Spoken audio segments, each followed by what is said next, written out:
You know, the world is full of color, and there's nothing more colorful than all those bits and pieces of scrapbook paper that you have left over. Look what I did with mine. I've actually covered a wooden frame.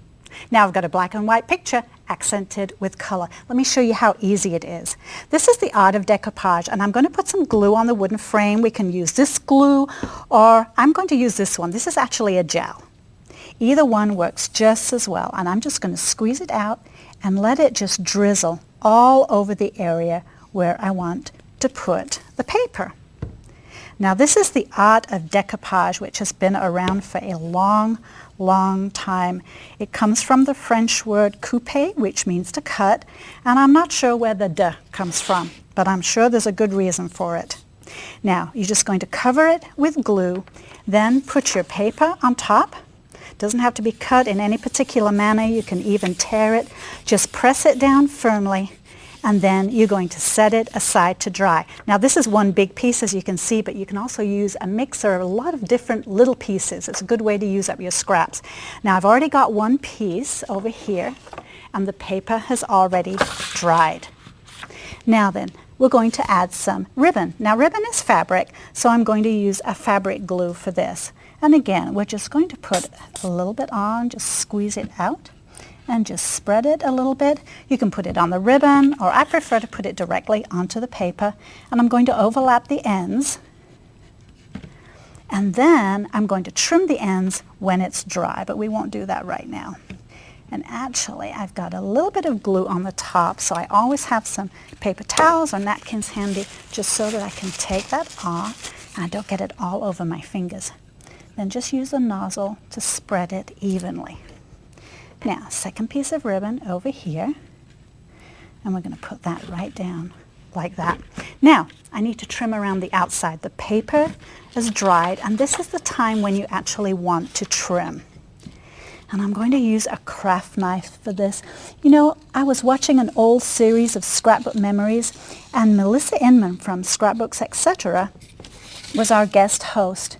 And she was using a craft knife, and I remember her saying the only time she used a trimmer was when she was trimming 12 by 12 paper. But for the rest of her cutting, she used a craft knife, and she was actually very, very good with it.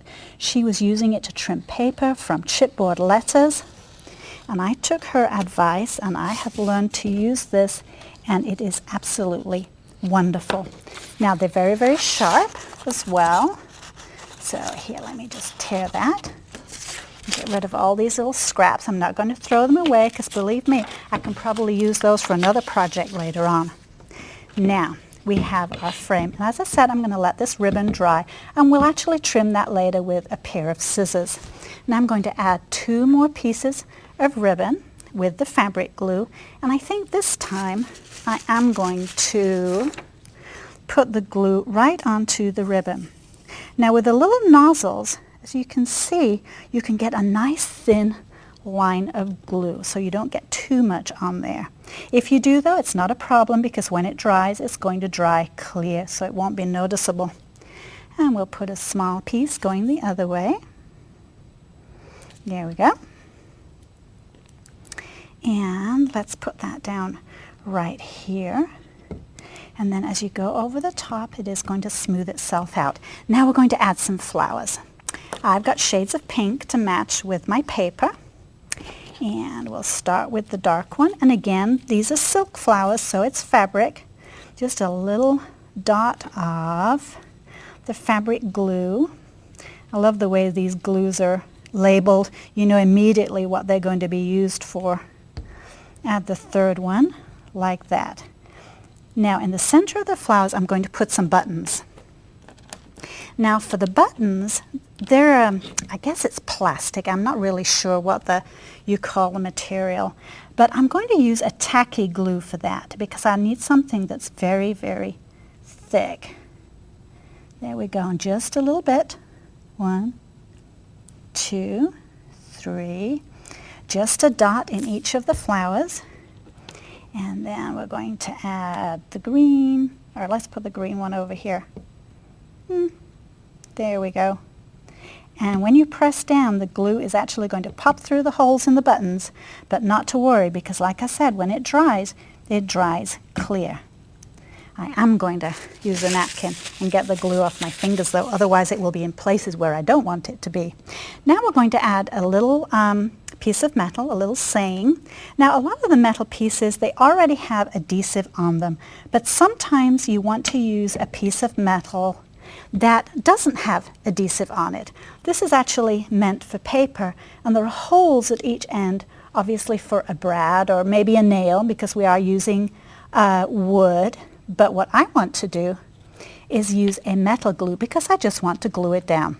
And I'll go back to the paper glue just to put a little bit on here for my title and kind of center that.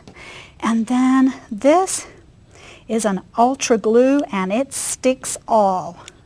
It sticks all things, and it's wonderful for metal.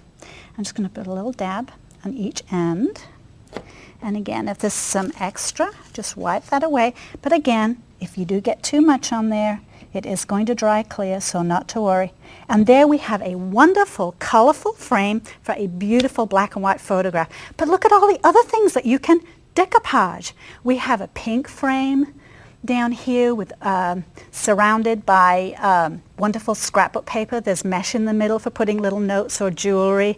And then over here there's a clock, there are some keepsake boxes. There are so many things, even journals, that you can decoupage. So gather all your scraps and have lots of fun.